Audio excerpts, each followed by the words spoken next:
Bulletin की शुरुआत एक बड़ी खबर के साथ। उत्तर प्रदेश की राजनीति से जुड़ी हुई अहम खबर। नई पार्टी का ऐलान कर सकते हैं स्वामी प्रसाद मौर्य। राष्ट्र शोषित समाज पार्टी हो सकता है नाम। स्वामी प्रसाद मौर्य की तरफ से एक नई पार्टी का गठन हो सकता है। राष्ट्र शोषित समाज पार्टी इसका नाम हो सकता है। 22 फरवरी को दिल्ली में प्रतिनिधि कार्यकर्ता सम्मेलन। स्वामी प्रसाद मौर्य चीफ गेस्ट के रूप में वहां शामिल होने वाले हैं और संभवतः इसी दौरान अपनी नई पार्टी के नाम का ऐलान स्वामी प्रसाद मौर्य की तरफ से हो। तालकटोरा स्टेडियम नई दिल्ली में कार्यकर्ता सम्मेलन है। उत्तर प्रदेश की राजनीति से जुड़ी हुई ये बड़ी खबर है। नई पार्टी का ऐलान कर सकते हैं स्वामी प्रसाद मौर्य। राष्ट्र शोषित समाज पार्टी हो सकता है नाम। 22 फरवरी को दिल्ली में प्रतिनिधि कार्यकर्ता सम्मेलन। स्वामी प्रसाद मौर्य चीफ गेस्ट के रूप में यहां सम्मिलित होने वाले हैं।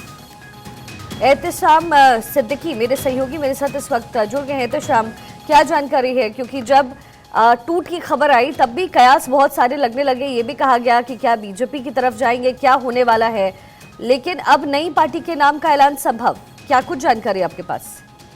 जी हाँ, देखिए उत्तर प्रदेश की राजनीति से बड़ी खबर है। स्वामी प्रसाद मौर्य ने एक नई पार्टी बनाने का ऐलान कर दिया है और 22 तारीख को इस पार्टी का ऐलान हो जाएगा औपचारिक। और नई पार्टी के ऐलान में वो कई छोटे संगठनों को भी शामिल करेंगे। और जिस तरह से राष्ट्रीय शोषित समाज पार्टी का उन्होंने निर्माण किया है, कहीं न कहीं इस बात का संदेश वो देने की कोशिश कर रहे हैं कि जिन लोगों को बड़ी पार्टियां इज्जत नहीं देती हैं, उनको वो अब एक मंच पर लाने की कोशिश करेंगे। और इस पार्टी के ऐलान के बाद राष्ट्रीय शोषित समाज पार्टी में कई और भी हस्तियां जुड़ सकती हैं। और 22 फरवरी को बाकायदा एक कार्यकर्ता सम्मेलन बुलाया गया है।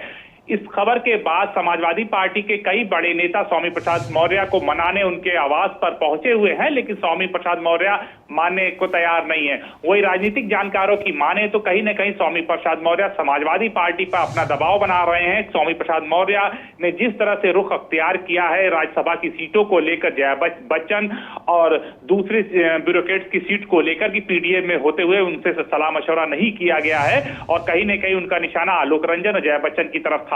वो कहीं न कहीं राज्यसभा की सीटें चाहते हैं और जो आगामी लोकसभा चुनाव है उसमें भी अपने लोगों को वो प्रत्याशी बनाना चाहते हैं। तो ऐसे में कहीं न कहीं अखिलेश यादव पर दबाव बना रहे थे। और जब अखिलेश यादव उनके दबाव के आगे नहीं जुटे तो उन्होंने एक नई पार्टी बनाने का ऐलान कर दिया है। स्वामी प्रसाद मौर्य ये अच्छी तरह से जानते हैं कि उत्तर प्रदेश में तमाम तरह की जातियां, तमाम तरह के समीकरण हैं। अगर ऐसे में रीजनल पार्टी के रूप में छोटी भी पार्टी बना ली जाए तो भारतीय जनता पार्टी के साथ भी जाया जा सकता है। और भारतीय जनता पार्टी के साथ उत्तर प्रदेश में कई पार्टियां हैं जिससे उनको लाभ मिल रहा है। तो इसी को देखते हुए वो कहीं न कहीं उस ट्रैक पर चलने की कोशिश कर रहे हैं। चाहे अपना दल की बात की जाए, चाहे ओम प्रकाश राजभर की बात की जाए या निषाद समाज की बात की, ये सब तमाम पार्टियां बीजेपी से जुड़ी हुई हैं। उनको एमएलसी का भी टिकट मिला हुआ है, उनको मंत्रिमंडल में भी जगह मिल रही है। अब तो अगर हम बात करें पश्चिमी उत्तर प्रदेश की, तो जो पश्चिमी उत्तर प्रदेश में जहां बीजेपी कमजोर थी, वही चौधरी चरण सिंह की जो पार्टी है वो भी शामिल हो रही है। तो उसको भी कहीं न कहीं मंत्रिमंडल में शामिल किया जाएगा। ऐसे में बसपा से अलग होने के बाद स्वामी प्रसाद मौर्य लगातार हाशिए पर चल रहे थे।